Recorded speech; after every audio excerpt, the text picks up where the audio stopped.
electrodepositing. As a matter of fact, this is the depositing that I've done on my very first matrix. And you can see the red material is the plastic substance that I've painted onto the thing.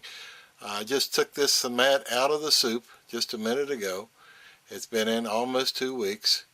And so now I'm going to have to cut this material off to see what I've got inside.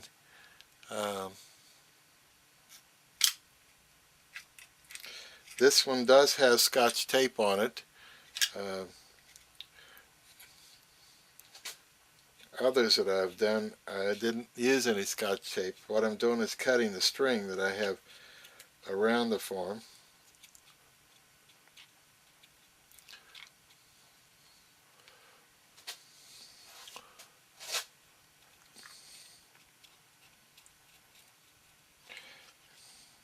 Just about got it all now. Get in there and you see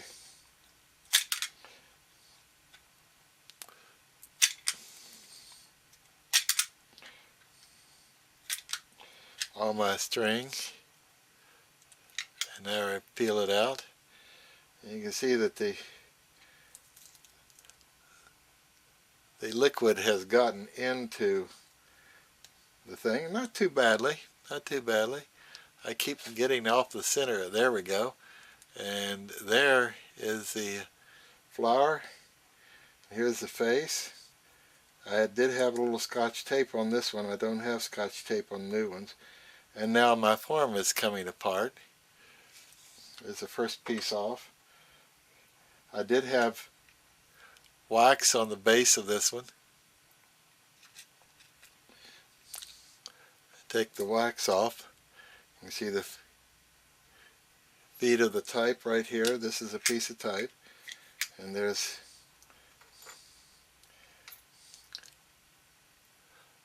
the block breaking it away.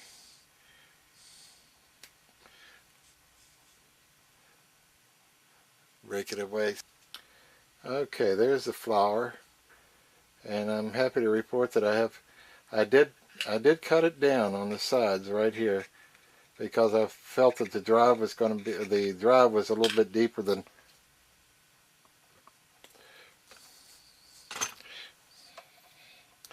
I don't know how others do this, but I'm locking the character itself in there, and I'm using lock up in the vise to do some very light prying, and I'm trying to break the matrix, and it just broke. There's the character that I deposited. Here's a matrix that I've made. Let's turn it over. The first view. Ah, there we go. Okay, in the process of breaking it off, I did manage to break the character right in this portion right here. But I have what looks like a pretty doggone nice matrix. We will have to finish it up. And the first step is to cut this flower off. And I'm going to do that on the drill press. Back side of the matrix, and I fear that I haven't deposited quite deep enough. And so I'm putting some flux down into it. The purpose of the flux, of course, is to make lead adhere to it. Right there, probably more than I really need, but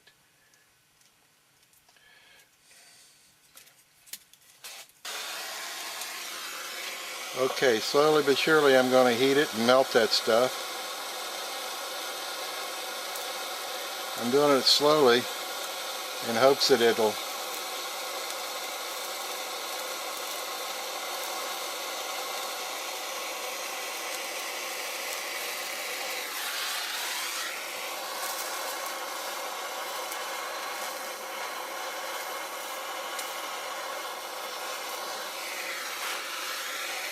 That's really stupid. I'm catching my table on fire.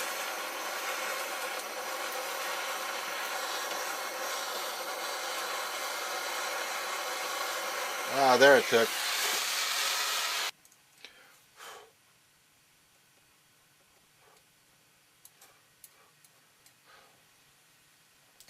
I'll take the matrix over and cool it off in some water.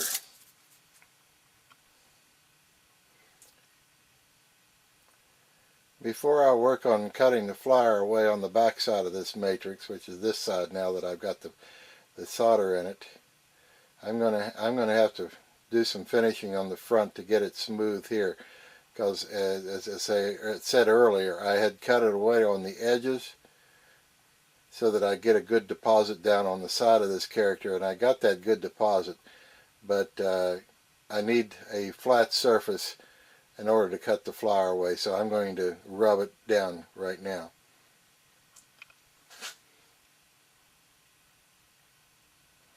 You can see from the edges now they're real shiny. That's what I'm rubbing down, and that's the edge that I purposely made lower so that I could get a better bond on the sides of the character. So I'm going to continue my rubbing.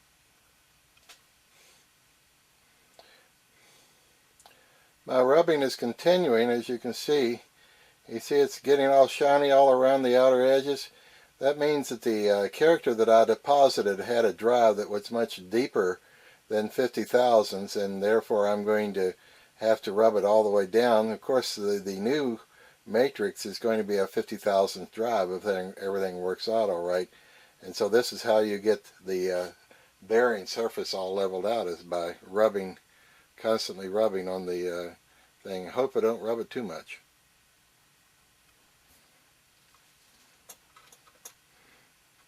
This is a diamond chip hone that I'm using to grind things down with manually, and you see the different grit, and I'm going to use 200, which is the coarsest grit right now. It has a little holder there. Here's a matrix, and just rub it a little bit one way and then turn it 90 degrees and rub it some more. Turn it 90 degrees and rub it some more. And turn it 90 degrees and rub it some more. My goal is, of course, not to go too far. I still have not gotten down to the surface of the mat, so I think I'm all right. I just need to keep rubbing it. And this is an effort to get it smooth so that I can work on the backside. Here's first evidence that I'm getting close. You can see the edge right here just a little shiny.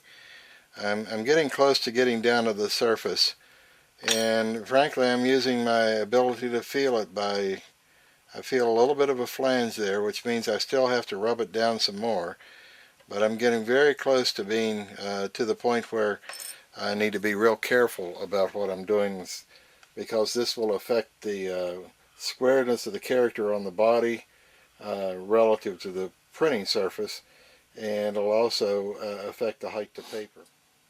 We're getting into theory of operation now. I have the larger blade mounted here for cutting, and I'm back to my drill press vise. I wanted a soft surface previously because the matrix face was going against this edge, but now I want a very solid surface because I don't want the matrix to pull out, and so I'm taking my little wooden insert off. That double stick cut mounting tape that I used to put this on here has really got it on securely. It's starting to come off, but it doesn't want to. I guess that's why cuts don't move around once they're on the machine. Well, here we are, and I've cut a piece of wood just to create a bearing surface, and I'm going to lock it now down against a mat. I want it to be held firmly, but I sure don't want it to buckle. And here I come with the tool. I'm going to see about the height. This is not going to be a precise cut, but I want it to be as close as possible because that's going to reduce the amount of filing I'm going to have to do after the fact.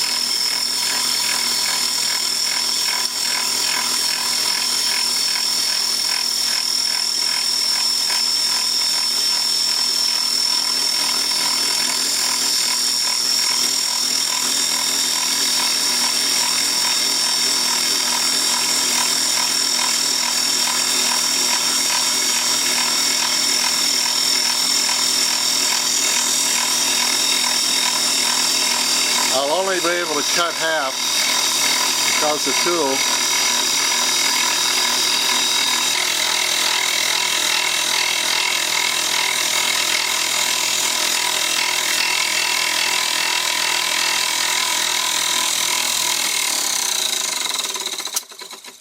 I shut it down because it looked like my blade was getting hot.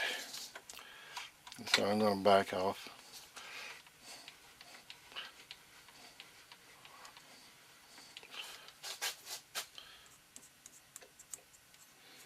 Feeling it. It seems all right. The matrix is still in there tightly, so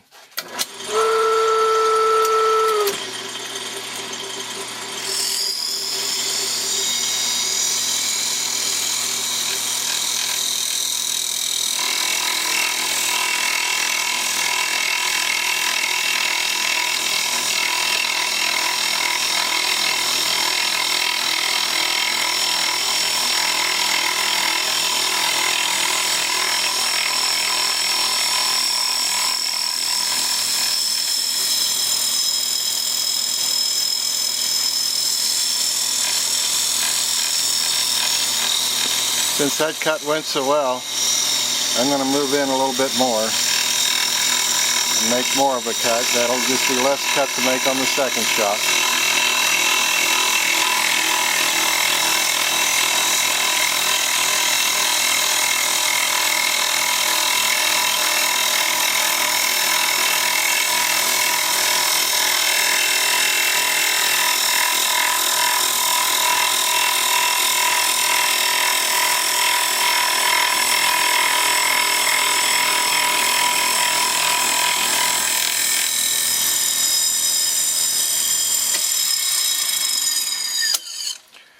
And half of the cutting is done.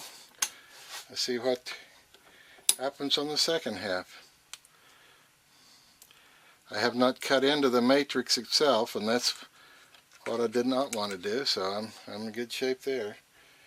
Mount the thing down. Go back in. I'm using such, yeah, that works fine. So I'm going to go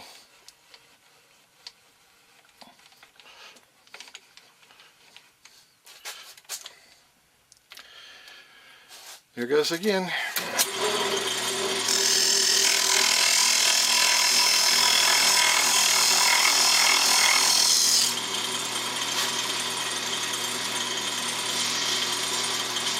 Looks good to me.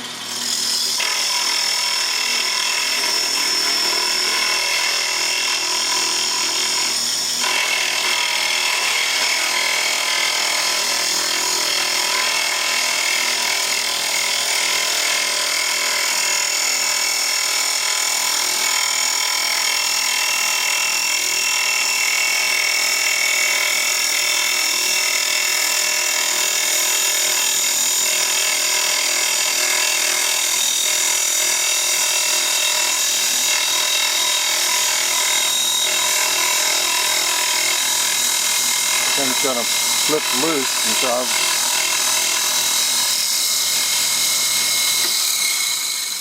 it came loose. Let's see what we've got. There we go. Son of a gun. How about that for a clean cut? I think I can clean it up a little bit more than that, but that's the process.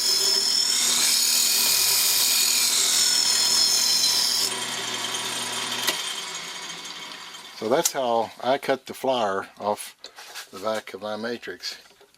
Looking at the matrix, yeah, I've got a little bit of lead, but not much lead. I was overestimating that. So now I can go back to the rubbing, and first thing I'm going to do is rub the back side and get it all nice and smooth, and then I'll worry about the front side. But I'm getting very close to having a finished mate. Rough filing, I'm using a file itself, and I'm using the nice holder that Mike Anderson got for me, or let me borrow or let me have or whatever, and I'm using that for the rough cutting, because I'm cutting a lot of metal off now. I've got to get down to the surface of the mat pretty quickly, and it's coming off. Well, here we are. You can sort of see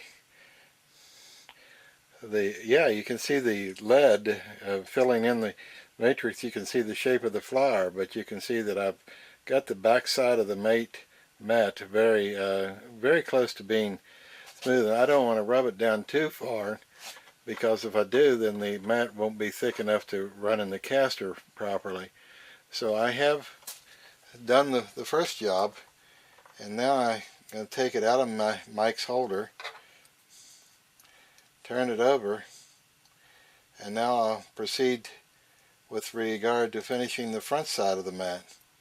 You can see there that I've got it rubbed down pretty far, but I want to rub it down just a little bit more, and then I'll do some trial castings to determine the height to paper and to see if I have to rub it further. I checked the backside, by the way, to make sure that the matrix laid flat on a perfectly flat surface, because if it were convex or concave, that would not work properly either. So now I'm going to do some more rubbing on the front side, and then it'll be time to do some test castings.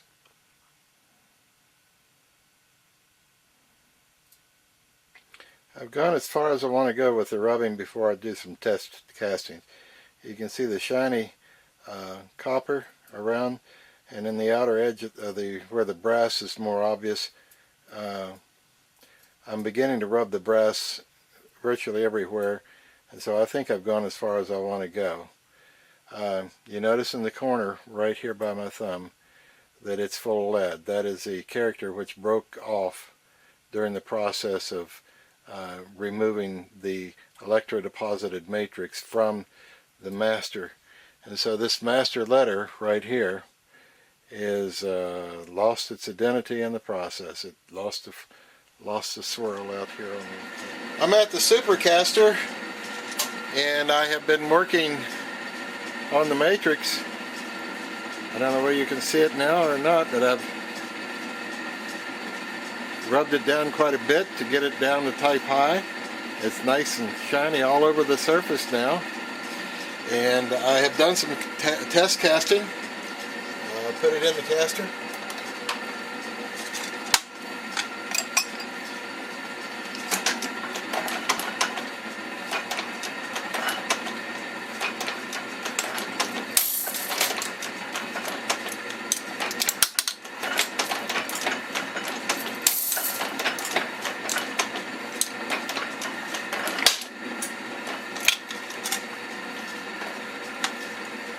The 3 casts of the character in question. Put them underneath a piece of metal to cool them off for just a second. And there is a piece of type cast from the matrix. I need to dress the cast just a little bit. Originally it was cast on 30-point body. I'm casting this on a 24-point body. I'm rubbing the 4 edges.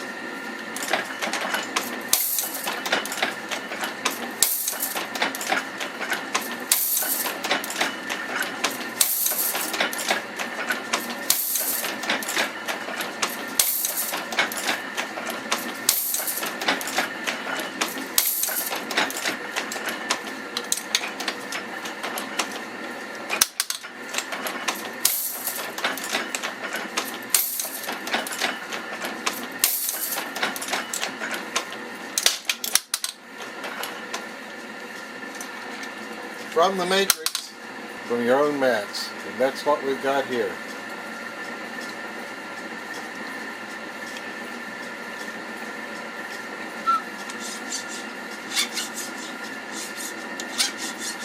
It's fully dressed now.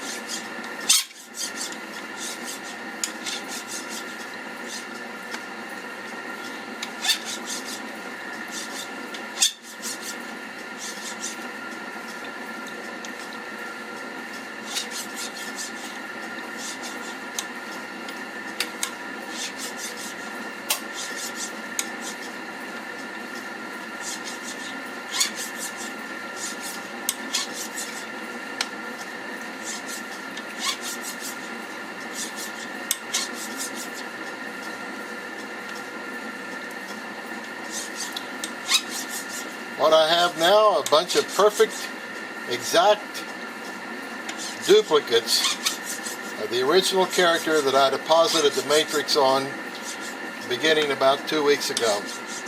The depositing process does take a while,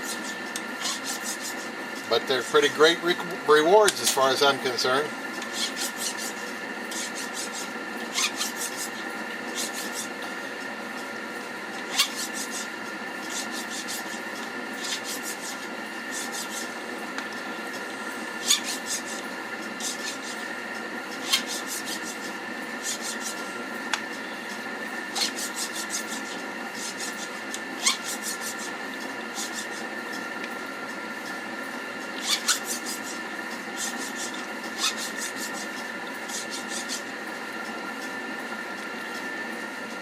And oh, by the way, here's the original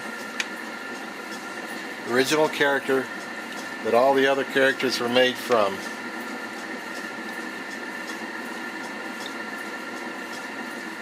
No good anymore because it got broken in the process of making the mat. But you see a dozen or so copies of that one character now.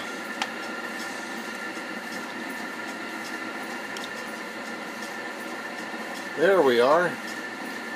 There's a copy of the character. You see that I rubbed it on the side to get it to fit the body, but it fits real well. And there's the original from which it was made. Turn it around. The only difference is this is a brand new piece of type. This is a useless piece of type. This has a lot of white space built into it down at the bottom. My piece of type fills the body.